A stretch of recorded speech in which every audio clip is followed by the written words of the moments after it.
estiver lendo na hora errada, não esquenta a cabeça, vai ficar sozinho, eu vou entrar e vai dar tudo certo, tá bom? Não se preocupem. Então, de 1 a 6, igreja, depois 10, depois 13, 14 e 19 e 20, ok?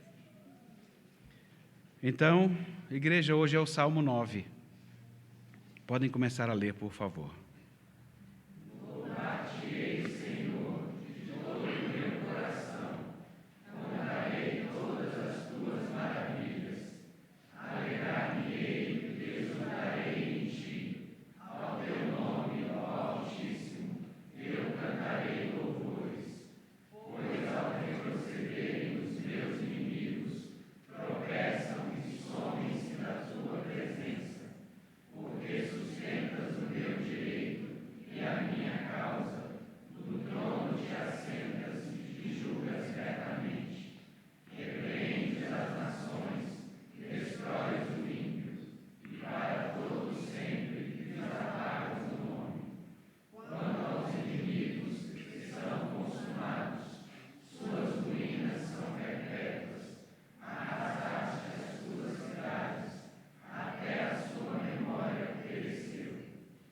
Mas o Senhor governa eternamente.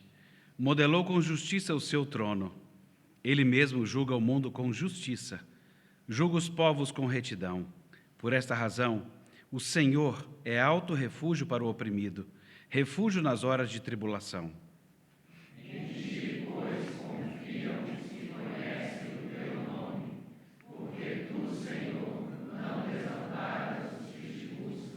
Cantai louvores ao Senhor entronizado em Sião. Proclamai entre os povos os seus feitos. Pois aquele que vinga o sangue lembra-se deles e não se esquece do clamor dos aflitos. Compadece-te de mim, Senhor. Vê a que sofrimentos me reduziram e me odeiam. Tu que me levantas das portas da morte, para que as portas da filha de Sião eu proclame todos os teus louvores e me regozije na tua salvação.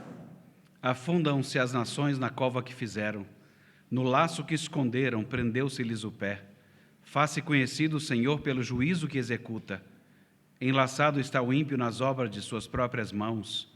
Os perversos serão lançados no inferno, o destino de todas as nações esquecidas de Deus. Pois o necessitado não será para sempre esquecido, e a esperança dos aflitos não se há de frustrar perpetuamente. Levanta-te, Senhor, não prevaleça o mortal. Sejam as nações julgadas na tua presença. Infunde-lhe, Senhor, o medo.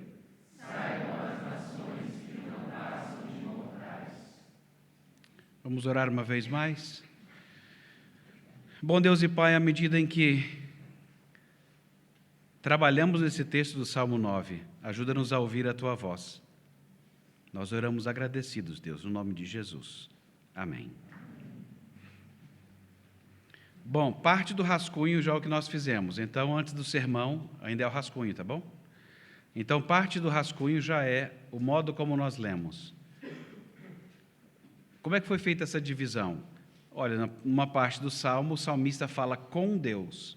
A parte que eu li, eu falo sobre Deus. Então, eu não estou numa conversa direta com ele, o que possivelmente pode ter sido um cântico ou uma oração usado liturgicamente como a gente faz, em que a igreja lê uma parte, eu leio outra, e aí vocês leram a parte em que fala-se direto com Deus na segunda pessoa, e eu li a parte que fala-se de Deus na terceira pessoa. Isso faz diferença? Um bocado de diferença. Além do assunto. O assunto, para poder ter uma ideia melhor do que vai ser, e é por isso que o título foi Louvemos e Oremos ao Supremo Tribunal. Foi um pouco uma brincadeira, não é? Mas é uma brincadeira séria, porque existe um Supremo Tribunal, e nós devemos louvá-lo e orar a ele. Você fala assim, você está brincando? Não, então, essa é a parte que você não entendeu ainda, mas você vai entender já já qual é o Supremo Tribunal que a gente está falando. E é disso mesmo que o Salmo trata, é sobre julgamento. Como é que a gente sabe disso? Pela exaustão de palavras que falam sobre isso. Então, Existem muitas palavras falando sobre juízo, sobre direito, sobre julgar, governo, justiça, julga, entronizado, vingar o sangue. Tudo isso no Salmo inteiro fala, é sobre isso o assunto. Você não poderia perder isso de vista, entendeu? É sobre isto o assunto. Então, nisso a gente está bem seguro. Uma coisa interessante é, se vocês têm amigos na Igreja Católica Romana, a partir daqui a Bíblia fica diferente nos Salmos, nas nossas versões, porque eles usam uma versão que outras igrejas usam também, que junta o Salmo 9 e 10 em um salmo só. É só isso. Na verdade, é o mesmo texto que a gente tem, só o Salmo 9 deles vai até o verso 39, e o nosso acaba aqui. Então, o 9 e o 10, por causa da temática, eles são colocados juntos. Alguns manuscritos antigos têm isso, então, a Septuaginta, que é a versão grega, ela usa assim também, então muitos passaram a usar a Vulgata quando foi traduzida, acabou seguindo esse mesmo caminho. E outros optaram por dividir seria o 9 em 9 e 10. Fora isso, estamos juntos. Acho que é isso. De rascunho está de bom tamanho. Já viram que a maior parte do Salmo está ocupado em cantar louvores a Deus, mas o todo dele é uma oração na qual o salmista quer estimular a confiança dos seus ouvintes. Acho que é isso. Acho que a gente pode pregar agora. Vamos fazer um sermão agora, então? Foi por causa disso que veio esse sermão aqui, ok? Então, começando. O Salmo 9. O Salmo 9 é um desses poemas que nos faz recordar por que histórias com juízes e tribunais fascinam tanto. Eu sei que tem pessoas que não gostam, mas muita gente gosta. Se você não gosta, está por fora. Entendeu? Você, além de estar por fora, você está perdendo alguma coisa que Deus colocou dentro de você, que é esse desejo de que apareça um juiz. Eu lembro quando eu era mais novo, tinha um filme de um juiz que é sempre esse filme americano, o sistema não funciona. E aí vem o justiceiro e você fica tranquilo. E era um juiz, quando ele não ganhava a coisa no martelo lá, ele ia para a rua e resolvia a parada. Eu amava esse juiz. Depois eu fui ver que eu não podia amar tanto assim, mas ainda fica aquele, sabe, aquele caldinho ali falando, puxa vida. Mas esse desejo a gente quer que alguém julgue direito esse negócio. E acho que isso nos fascina mesmo. Agora, claro, todos sabem que juízes por aqui são seres humanos. Às vezes os juízes não sabem, mas nós sabemos que os juízes são seres humanos. Eu sei que há juízes na igreja, eles vão entender que a gente é amigo, né? Não criem caso com a minha vida. Os juízes podem errar por má fé, podem errar por ingenuidade. Às vezes alguém formou no direito e tudo, mas tem um déficit cognitivo e está lá, seguiu carreira. Acontece em qualquer área, mesmo no pastorado. Então, acontece. Às vezes existe uma falsa compreensão da realidade. Pode acontecer. Pode ser ignorância sobre fatos ou sobre o próprio direito. Ou podem ser distorções teóricas com a finalidade de atender crenças compartilhadas pelos julgadores. Vamos colocar assim, fica bonito, né? Só até aqui está bom. Enfim, são pessoas, a gente sabe disso. Mas quando qualquer caso chega neles, todos sempre temos altas expectativas. Existe ainda o julgamento do tipo tabloide. Eu ando preocupado em falar em tabloide. Eu estou preocupado com a duquesa Meghan. É coisa da Inglaterra, eu sei, mas será que ela é digna de pertencer à realeza, tendo sido atriz? Eu não sei, eu estou em dúvida. Eu acho que eu vou montar uma enquete e mandar para eles lá, para casa. Quem sabe a Elizabeth considera melhor o meu caso. Mas tem sempre a opinião popular julgando essas coisas. Bom, que os ingleses julguem. Existe um julgamento público, como a separação da Amber Heard e Johnny Depp. Cara, ou os famosos casos de família. Nós temos os nossos casos de família. Vai para um programa qualquer de televisão e você fica lá vai bater nele, ele vai bater nela. E agora, como é que vai ser? Como é que vai resolver esse problema? Ou até mesmo o próprio BBB é um desejo assim quase que insaciável, não só de ficar bisbilhotando a vida dos outros, mas saber se o voto popular vai julgar aquilo que nós julgamos. E se nós estamos julgando em sintonia com aquilo. É uma porcaria o show. Não estou nem recomendando, tá? Mas eu só estou reconhecendo que mesmo uma porcaria, existe um princípio subjacente ali de desejo de que uma justiça seja feita. Todos ficam com expectativa como é que tudo isso vai ser julgado. Ficamos curiosos. E talvez a gente até se pergunte, será que alguém consegue mesmo enxergar a verdade? Ou é tudo só uma questão de os documentos estarem preenchidos corretamente? Ou o que conta mesmo é só o voto popular? De repente, o fato é que todos ansiamos pela justiça, um julgamento justo e honesto.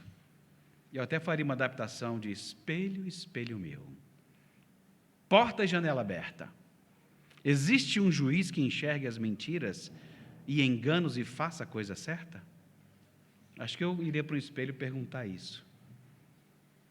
O desejo de que ele exista está bem aqui, no fundo, pois esse é o Salmo 9.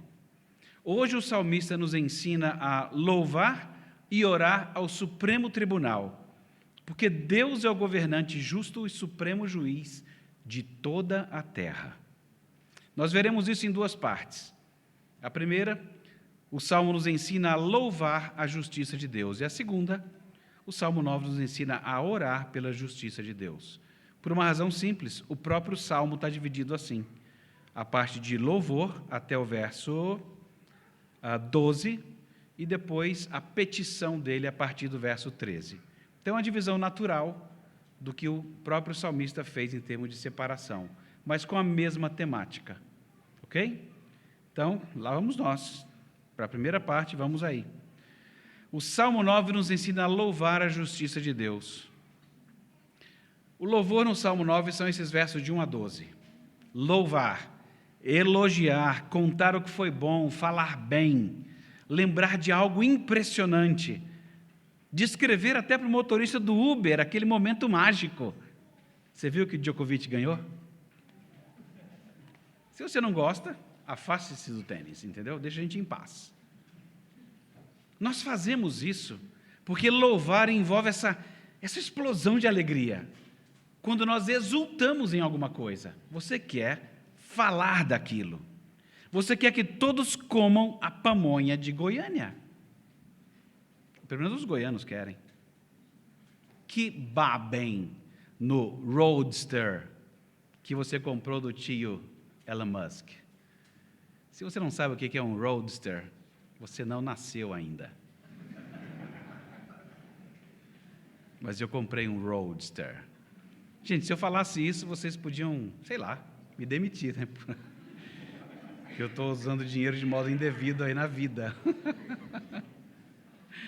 Você conta para todo mundo como é que o atendimento daquele lugar é especial. Você conta. Você manda o vídeo daquela música que tocou a sua alma. Você testemunha as marcas que você gosta. Esse jacaré é do Pantanal?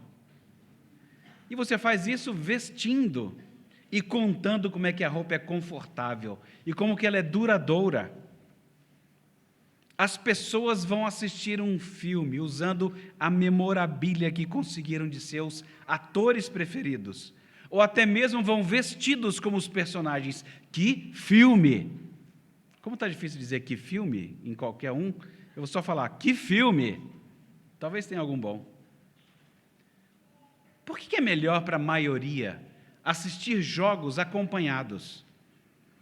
Por que as pessoas vão para um boteco assistir um jogo de futebol numa televisão que você nem enxerga direito? Por que você vai para lá se você tem TV em casa? Uma esposa não entende isso nunca. Aí você diz, marido, diga para sua esposa assim, como disse James Johnston, fica bonito, que é um comentarista do Salmo 9. Ele disse o seguinte: A alegria, ele comentando o Salmo 9, né, ele diz assim, a alegria, ela é incompleta até que a expressemos em louvor. A alegria ela é incompleta até você se expressar em elogio. E eu completo dizendo o seguinte, e o louvor pode até ser individual, mas ele é mais completo quando ele é comunitário. Você pode ficar em casa e cantar isso mesmo que a gente cantou aqui. Mas quando está todo mundo cantando e botando a voz para fora, dá um negócio assim, não dá? Dá uma sensação de que, puxa, hoje saiu, né? Ainda tem uns tímidos que dão aquela escondida na voz e tal. Põe para fora. Ninguém aqui está fazendo concurso, vai dar nota, não. É Deus que está vendo. E Deus está vendo que o seu esforço está meio baixo. Mas quando o esforço vem para fora, você fala assim, é bem melhor quando é comunitário, não é? Paulo enche a boca para falar. Deus fez o mundo e tudo que existe nele. Ele é o Senhor dos céus e da terra. Ele não vive em templos ou casas construídos por pessoas, e nem é servido por elas, como se ele precisasse de alguma coisa. Pelo contrário, as pessoas é que precisam dele, e é ele quem dá vida a todos. Ele é quem renova o seu seguro de vida todos os dias, até que ele não queira mais fazer isso no seu caso. Pense nas razões pelas quais você louva alguma coisa. Nós elogiamos, falamos bem das coisas que nos trazem alegria e bem-estar. Você viu o bebê Davi, o Henrique e a Marina? Ah, gente, que fofura! Além de você bendizer a Deus pelos pássaros que o Fernando mostra, ou as paisagens que eles capturaram viajando por aí. Você viu o Carlos Alcaraz vencer os maiores jogadores do mundo aos 19 anos e 3 meses? No mesmo campeonato? Se você não viu isso, não sei onde é que você estava. Fazendo o quê? Trabalhando?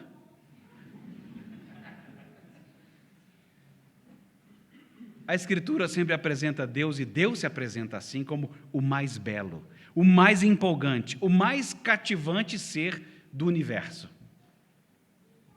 E os adolescentes achando que era Thor ou Super-Homem. Quando o salmista diz, cantai louvores ao que reina, proclamai os seus feitos, você já sabe. O salmista do Salmo 9, ele deu o tom. Tem a ver com o justo governo de Deus. Há várias razões pelas quais você louva a Deus. No Salmo 9, é por essa razão. Pelo justo governo de Deus. Ele é o justo juiz. Ele sustenta o direito e julga retamente. À medida que você admirar isso em Deus, você sentirá mais alegria e prazer nele. Às vezes eu estava comentando com a Beth, que estava vendo o pastor de manhã, como é que era o nome dele mesmo? Reverendo Marcel. E é engraçado a gente ver algumas coisas que nós pastores fazemos, porque você fica estudando o texto a semana inteira, e você se empolga com o negócio, você gosta do trem, e você espera que aquilo seja aplicado a você primeiro. E aí você fala assim, então, gente, e você vai sentir prazer e alegria. E a igreja está assim, vai ser mesmo, bastante interessante, prazer e alegria. Vai ser bom. Como é que a gente faz isso, né? Como é que eles se empolgam, né? A gente pode usar vários estilos aqui da frente, né, para tentar empolgar, mas seria meio artificial. Mas eu estou contando para vocês o que o salmista está contando para nós, em nome de Deus. Em nome de Deus, ele está dizendo, olha, à medida que você admirar mais o justo juízo de Deus na Escritura, você vai ter mais prazer e alegria nele. Mesmo que eu fale desse jeito, né, para não ficar perdendo tempo com o meu sentimento, é isso que vai acontecer, e é isso que o salmista está dizendo. Esse mesmo comentarista do Salmo 9, James Johnston, ele nos convida à reflexão a dizer o seguinte, todo juízo humano é um reflexo de Deus, e nosso desejo por correção e justiça é um eco de nosso profundo desejo por Ele. Todas as vezes, então, que nós desejamos intensamente justiça, é porque nós desejamos intensamente Deus, porque nós sabemos que Ele é justo juiz. É por isso que o direito é tão interessante. e de modo especial a figura do juiz. Todo juiz humano é um reflexo de Deus. Um dos episódios mais lembrados e comentados da vida de Salomão é a sua atuação como juiz em um episódio difícil. O caso de duas mulheres disputando uma criança. A glória de Salomão envolvia a sua habilidade como juiz. Por isso que o salmista fala da glória de Deus como sendo o exercício de governo e o julgamento do mundo com justiça. Nós louvamos a Deus porque Ele é sábio, perfeito e justo juiz. E ao refletirmos sobre a glória de Deus como incluindo o fato de que Ele é o juiz de toda a terra, o coração da gente pode não estar pulando agora, mas eu espero que vocês ouçam como aprendizes. O coração de vocês vai pular mais de alegria quando vocês admirarem mais isto. E não vem falar para mim, mandar um zap falando assim, então, eu tentei isso na terça-feira, não deu certo. Eu falei, então, eu até imagino a idade de alguém que falou um negócio desse, na terça-feira não deu certo. Isso tem que ser um estilo de vida. À medida que você adotar esse estilo de vida, de ter contentamento na justiça de Deus, esse é um processo. Às vezes a gente quer umas mudanças tão loucas, não é?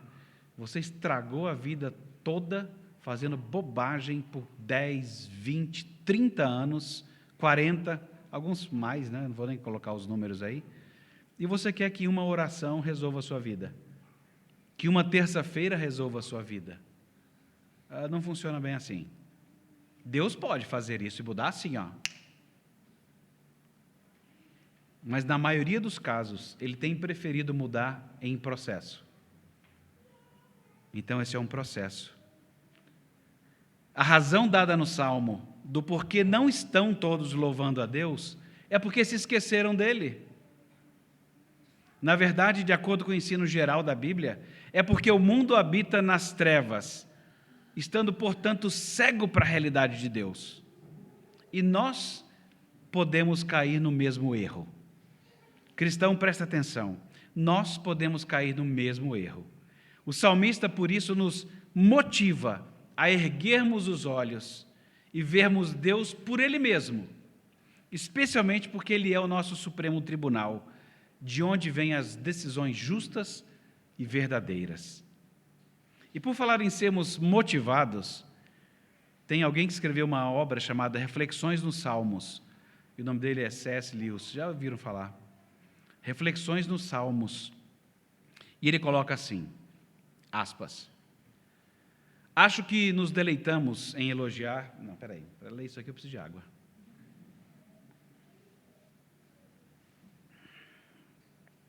Aspas. Acho que nos deleitamos em elogiar o que gostamos, porque o elogio não apenas expressa, mas completa o prazer. É a sua consumação. Não é apenas para elogiar que os amantes ficam dizendo um ao outro como são belos. O deleite, ele é incompleto até que ele seja expresso. É frustrante descobrir um novo autor e não poder dizer a ninguém como ele é bom. Ouvir uma boa piada e não encontrar ninguém com quem compartilhá-la. Esse nosso catecismo escocês diz que o objetivo principal do ser humano é glorificar a Deus e desfrutá-lo para sempre. Desfrutar plenamente é glorificar. Ao nos ordenar glorificá-lo, Deus está nos convidando a desfrutá-lo. É isso que o salmista quer que a gente faça. Ao dizer, cantai ao Senhor, porque Ele é justo, Ele julga adequadamente toda a terra. À medida que você vai fazendo isso, você vai aprendendo a desfrutar dele. E isso vai fazendo parte de você. E aí um dia você vai se alegrar mesmo. Aí um dia a igreja vai estar alegre e a gente vai estar com a cara de mais ou menos. E a gente tentando entender, fala assim, o que houve? A gente está alegre no Espírito do Senhor. Eu falei assim, glória a Deus.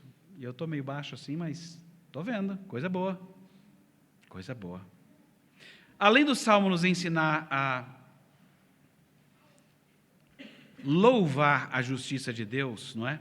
louvar a sua justiça, louvar o seu tribunal supremo. Esse mesmo salmo nos ensina a orar pela justiça de Deus. E essa oração está nos versos 13 a 20. Davi, ele começa nesse pedaço aí a orar por si mesmo. Deus, compadece-te de mim. Mas observe que Davi quer ser resgatado para que ele possa louvar a Deus às portas da filha de Sião. Os profetas usam essa expressão para falar sobre Jerusalém. É uma expressão para dizer Jerusalém. Um dos nomes da cidade é filha de Sião. É Jerusalém. Estar às portas de Jerusalém. Muito interessante isso, porque estar às portas da cidade, onde as pessoas se reúnem. As pessoas se reúnem para resolver os problemas da cidade. Ou seja, Davi queria que Deus tivesse misericórdia dele, para ele estar nas portas da cidade, lugar público, e ele quer ser resgatado para contar para eles o que Deus tem feito, especialmente como juiz. Esse é aquele convite que fala assim, o salmista está dizendo, crente, é que seja lá na roda que você estiver, é para você ter essa mesma alegria de contar para os outros. Você quer que Deus tenha misericórdia de você? Para quê? O salmista fala, eu sei para quê. Primeira coisa que eu quero fazer, depois da viagem para Disney, não. Antes da viagem para Disney, eu quero contar para as pessoas detalhes de como que ele me julgou. Se você não sabe nenhum caso de julgamento, você sabe do seu. Não sabe? Eu espero que saiba. Qualquer crente mequetrefe vai saber responder isso. Quem é você? Eu era cego e agora vejo. Se você souber isso, está bom. Eu estava morto, mas Deus me fez voltar à vida. Eu estava na lama e Deus me limpou. Se você souber só essas coisas, você já sabe bastante. Mas talvez você saiba um pouquinho mais, não é? Mas vai nessa linha aí. Se você souber que ele deveria ter te julgado de fato e condenado você, e ele não fez isso, ele colocou uma outra pessoa no seu lugar, se você souber só isso, já dá para contar na roda. E eu não sei se você está contando isso na roda, mas devia, porque isso não é pouca coisa. Você imagina que você vai para um país qualquer, você é preso, e aí acontece uma reviravolta, alguém assume lá o seu lugar, você não entende nem a língua. Alguém assume lá para você, e a pessoa que traduziu mais ou menos vai te falar assim, pode ir embora, alguém assumiu aí para você, mas eu não sei nem o que eu fiz. Você existe. Você existe. É o bastante. Está no lugar errado na hora errada. No caso, a gente está sempre no lugar certo na hora certa e a gente existe, a gente é culpado. Se você voltasse, você ia contar, rapaz, você não acredita. Eu fui para Omã, tem que achar um lugar, né? Eu fui para Omã, chegando lá aconteceu isso, isso e aquilo, você não acredita. Um cara que eu nem sei o nome dele ainda, que nem um cego, né? Eu não sei como é o nome dele, mas ele me curou os olhos e agora eu enxergo. E você ia contar uma história dessa, e rapaz, eu não sei o que ele fez, mas ele pagou no meu lugar. E você ia contar em todas as vezes, todos os lugares que você fosse. Está faltando de contar essas histórias de novo, não está? Porque você tem essa história. Todos nós temos essa história. A única razão de estarmos ao redor dessa mesa é porque todos temos a mesma história. Aí eu não, pastor, eu nasci na igreja. Falei, olha, não apela, que eu vou te contar umas coisas de você. Se você não sabe do tanto que Deus te salvou, até mesmo sem você saber, eu te conto umas coisas. Sem te conhecer, eu posso te contar um monte de pecado seu. É só ir citando a Bíblia, porque a Bíblia é esse espelho, vai falando quem é a gente. E é certeza, se você nasceu na igreja, a Bíblia te constrange, não constrange? Não é aquele espelho que você olha e fala assim, que vergonha, olha como eu era. Você não precisa ter ido para lugar nenhum, mas você sabe como você era, que era um outro ser humano, e agora é mudado, coisa boa, né? Davi pede também que Deus seja conhecido por sua justiça no cotidiano das pessoas. São os versos 15 e 16. É interessante porque a gente costuma colocar Deus trabalhando somente com as grandes causas. Tem hora que a gente imagina que Deus só trabalha com os grandes assuntos. Coisa miúda, se o motor está batendo, está esquisito, parece que Deus não entende disso, né? A gente é que estudou esse negócio de motor. Deus não entende. Mas e se a gente se arriscar numa oração e falar assim, Deus, me ajuda a enxergar o problema desse motor? Será que Deus entende disso? Às vezes a gente acha que não, né? Que Deus, o motor foi inventado bem depois, né? A gente fica fazendo conta assim, né? Tem hora que a gente não sabe bem com quem a gente está falando, né? Ou de quem a gente está falando. Mas a gente talvez pense assim de um modo prático ou pragmático, que é, eu penso que alguns assuntos não se referem, Deus não mexe com eles. Namoro, deixa que eu cuido. Deus, imagina Deus namorando, ele não sabe o que é isso. Isso a gente inventou. Quem disse? Quem disse? Pois é. A gente costuma achar que Deus só cuida das grandes causas. Bom, o julgamento de Deus, ele não está reservado só para o último dia. Porque isso vai fazer com que as pessoas fiquem preocupadas, é que nem aluno para a prova. Você vai estudar, não é no último dia, é na última hora. E você deixa para o último dia. O imposto de renda eu não fiz ainda. Que dia que é hoje? Meu pai, está acabando maio, né? Eles esticam o mês, você vai esticando. Você deixa para o último dia. E talvez por causa desse nosso comportamento, a gente ache que o julgamento, o grande julgamento, é só no último dia. Até lá a gente vê o que faz. Assim, não. O salmista vem dizer outras coisas para a gente. Deus, o Davi, pelo menos está pedindo que Deus seja conhecido por sua justiça no cotidiano das pessoas. Como o comentarista James Johnson coloca, Deus costura a sua justiça no tecido do cotidiano. Ou seja, a sua justiça está também entrelaçada no cotidiano. Ela vai acontecer no último dia, mas há juízos interlocutórios rolando por aqui também. E isso é claríssimo. E é impossível que não seja assim. Deus criou todas as coisas com ordem, com estrutura e com direção para Ele. Tudo será bom, muito bom, se operar e for operado de acordo com o modo como Ele projetou. Se você fizer de outro jeito, não vai ser bom. Pode ser excitante, pode ser maravilhoso, pode ser empolgante, mas não vai ser bom. Não vai ser bom. Tudo que existe, incluído o ser humano, foi criado com significado, com estrutura e com direção. Isso significa que sempre estamos em um mundo previamente interpretado por Deus. É por isso que ele coloca o salmista aqui, quem coloca uma armadilha cai nela. As coisas já possuem uma punição embutida, porque Deus quem as criou. Então já existe uma punição embutida nas coisas criadas por Deus, por serem usadas de maneira equivocada e ou na direção errada, não sendo para a glória de Deus. O exercício, portanto, do pecado já traz consigo um pouco dessa punição. Quem é violento costuma morrer de modo violento. O cobiçoso sofre com o que conquistou, porque agora ele está descontente. É de onde brota a sua cobiça. Sempre que ele cobiça alguma coisa, ele quer outra. Está embutido.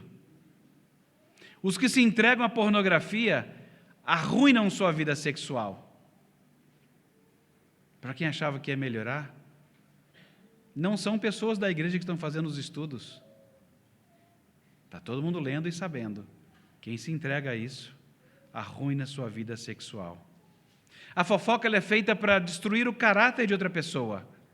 Mas a pessoa fofoqueira tem o seu caráter arruinado, porque todos a veem como uma pessoa sem caráter. Da mesma forma, o mentiroso.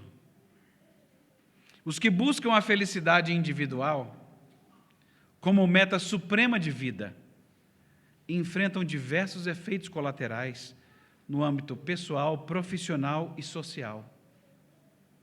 Os que comem em demasia, o corpo paga uma conta cara.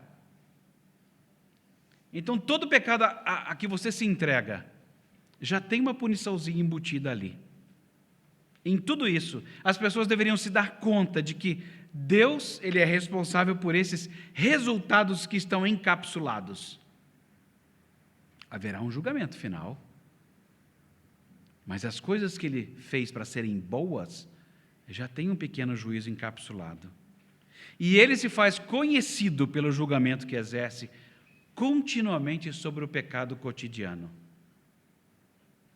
Apesar de verem os maus resultados, o que o salmista nota é que as nações esquecidas de Deus adoram, servem, importam-se com as coisas criadas em lugar do Criador. E ao se frustrarem com alguma coisa criada, apenas trocam de ídolo. Essas nações recusam-se reconhecer a soberania de Deus e acabam desfrutando de um grande prazer de atacar e destruir o povo dele. Cuidado, crente. Você se relaciona com muita gente que já se esqueceu de Deus. E você mesmo pode cair nessa cilada. No verso 17 nós temos essa equivalência. Os perversos são os que se esquecem dele. E no verso 18, o necessitado não será para sempre esquecido.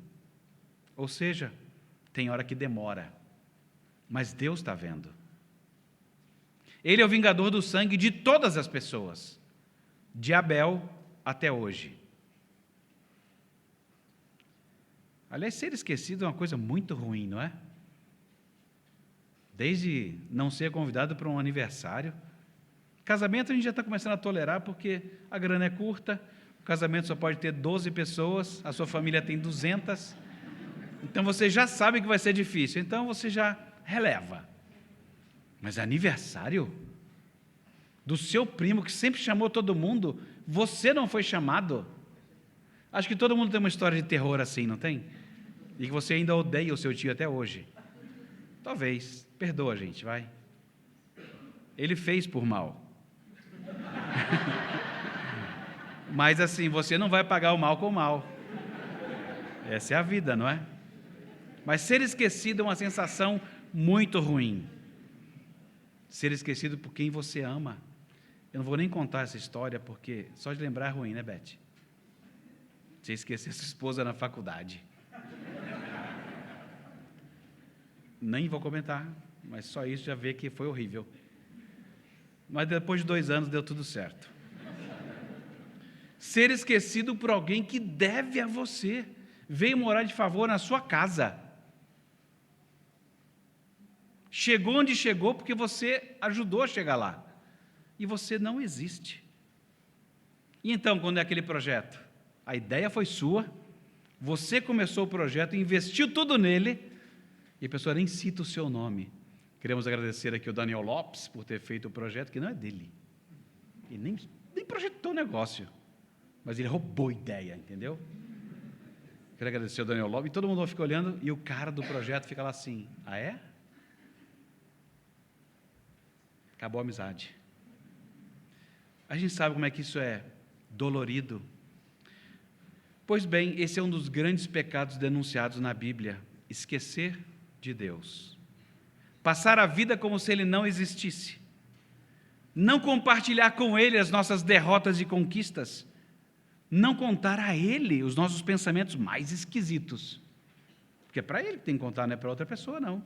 É para Ele. E nem buscando dele o perdão por ofendê-lo todos os dias. Pois sabe que uma vez Deus disse por meio do profeta Jeremias, ele disse assim, o profeta disse ao povo, em nome de Deus, acaso se esquece a virgem dos seus adornos ou a noiva do seu cinto? Todavia, o meu povo se esqueceu de mim por dias sem conta. Você consegue conceber essa ideia?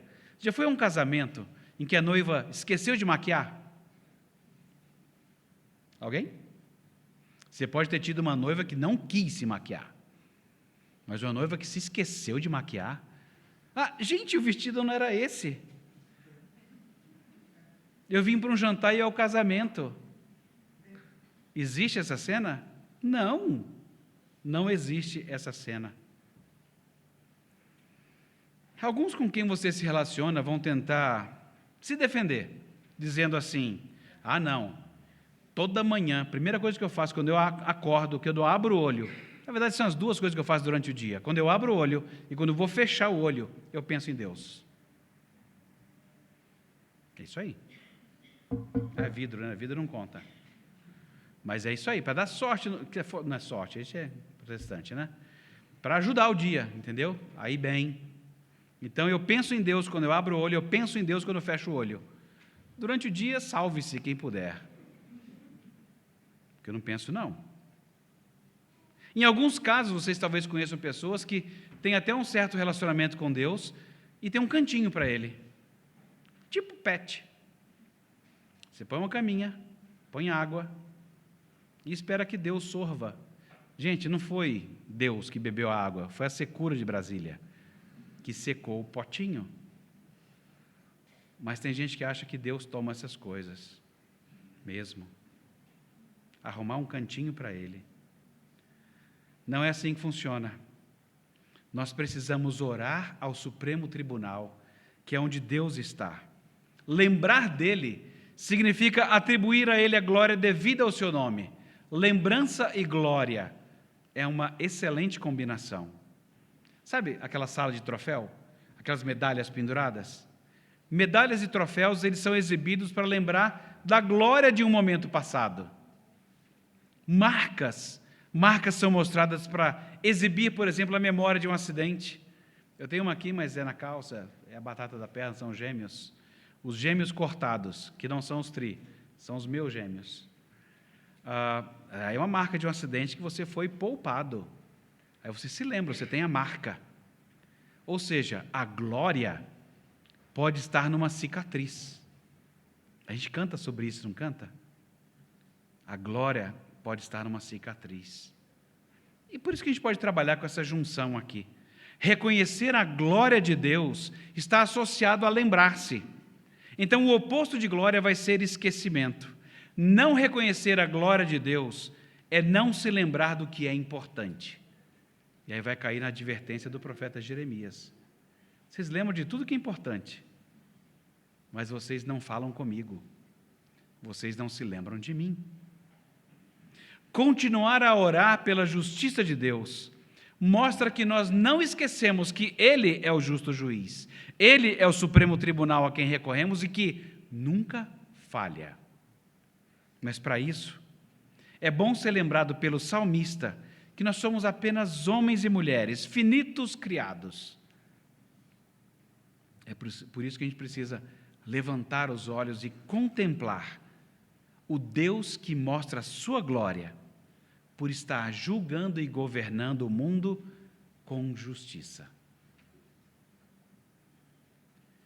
Aí você fala assim, eu não estou vendo. Foi bonito isso aí que você falou, mas eu não estou vendo. Mas qual parte você não está vendo assim? Vamos lembrar de umas coisas históricas que a gente pode? Porque Deus quer que você se lembre dessas partes históricas, porque nós somos advertidos na Bíblia que, olha, Ele fez isso no passado, então Ele fará. É assim que Ele cuida da gente. Então vamos lembrar de umas coisas?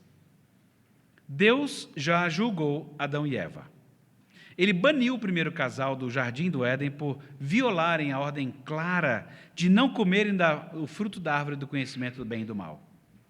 Esse julgamento afetou toda a criação. Se você já prestou atenção, está tudo afetado. Deus sabe quem nos tornamos. Deus julgou o mundo antediluviano, no tempo de Noé. O dilúvio destruiu toda a humanidade e a maior parte do mundo animal, exceto Noé e sua família, porque Deus sabe quem nós somos. Deus efetuou o julgamento na Torre de Babel. Os descendentes, logo após o dilúvio, desafiaram a ordem de Deus e permaneceram no mesmo lugar, e então Deus confunde a linguagem, fazendo com que eles se dispersem pela terra. Deus sabe Por que nós nos associamos? E se você não lembra do julgamento dele, devia. Cada vez que você vê alguém falar uma língua esquisita, você devia se lembrar. Fala assim, a gente se associa por razões erradas, não é? Deus julgou o Egito com seus deuses. Os sinais de Deus, chamados de pragas, foram poderosos atos de julgamento contra um rei teimoso e cruel e um povo idólatra e seus deuses. A gente pensa hoje, não é só o Egito. Quem é o Egito hoje? Quem é Ulisses? Quem é Aquiles? Quem é a Grécia? Quem é a Síria? Quem é a Babilônia? Quem são os medos? Quem são os persas? Eu podia chegar a Portugal, Espanha, Inglaterra, mas está muito próximo, então vou evitar processos. Quem são esses impérios? Deus sabe de que poder nós gostamos. E o pecado dos cristãos também foi julgado. Nós lemos a passagem pela manhã, em Isaías 53. Jesus tomou esse julgamento sobre si mesmo, em sua crucificação e morte. Ele sofreu a morte para que, pela graça de Deus, ele pudesse provar a morte por todos. Porque o nosso pecado foi julgado na cruz. Por isso, nenhuma condenação existe para nós que estamos em Cristo Jesus. Se você não conseguir refletir sobre isso, sobre esse julgamento, e isso não mudar a sua vida, eu não tenho coisa melhor para dizer, não. Se a aproximação dessa mesa, que lembra desse julgamento que foi feito, em que você se apropria dos elementos que falam diretamente da carne e do sangue de Cristo, eu não tenho coisa melhor para oferecer para vocês. Foi também na cruz que Deus pronunciou o seu julgamento sobre o mundo incrédulo e sobre o inimigo de nossas almas, Satanás. Como Jesus disse pouco antes de sua prisão, agora é a hora do julgamento deste mundo. Agora será expulso o príncipe deste mundo. Quem não enxerga o que estava acontecendo vai dizer assim, cala a boca, você está preso. Vão te matar daqui a pouco. Você vai ser crucificado. Alguém não sabia o que estava acontecendo. Ou Jesus, ou as pessoas que o insultaram, dizendo, desce aí. Não diz que é o Salvador do mundo? Porque eles não estavam considerando que não tem glória sem cruz, que não tem perfeito julgamento sem cicatrizes. Mas Jesus disse, agora é a hora do julgamento deste mundo. Agora será expulso o príncipe deste mundo. Esse nosso salmista Davi, gente, do Salmo 9, ele quer que você louve a Deus e o busque em oração, porque Ele é o governante justo e supremo, juiz de toda a terra. E à medida que você fizer isso, seu coração vai pular de alegria. E a percepção da demora vai mudar. Deus faz demorar algumas coisas mesmo, mas é Ele que entende do negócio. Ele que sabe quanto tempo um processo tem que ficar em cima da mesa. Nós não sabemos. A gente está acostumado a lidar com gente como a gente. É preguiça, está enrolando. Deus não é assim. Por isso nós lemos a passagem lá do juiz iníquo. O juiz iníquo até atenderia a mulher, só para não ser atormentado. E o texto diz, Deus não é assim. Ele está atento todo o tempo. Deus nos ajude e abençoe. Porque um dia você vai saltitar de alegria de que Ele é o justo juiz. Vamos anotar esse dia quando chegar, não é? Mas enquanto não chega, a gente vai cantar ao Senhor nosso Deus. Vamos fazer isso uma vez mais?